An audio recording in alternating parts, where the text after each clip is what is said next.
Sunshine News Blast.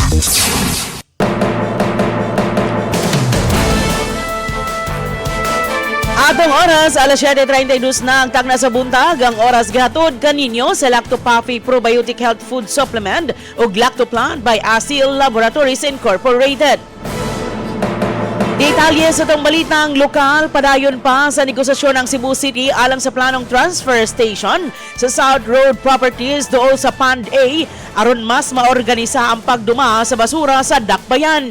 Sumapa ni Cebu City Mayor Nestor Archival, nagkinahanglan kini og pondo nga mukabat sa kapin o kuwang 500 milyones ka pesos o posible pa nga mangayo ang syudad og supplemental budget alang sa maong proyekto.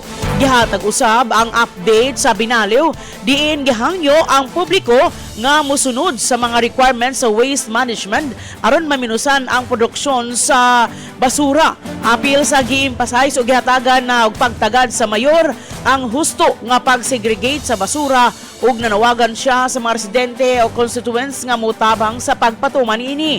Samtang gipahibalo usab nga nagpangandam na ang syudad sa posibleng epekto sa El Nino phenomenon.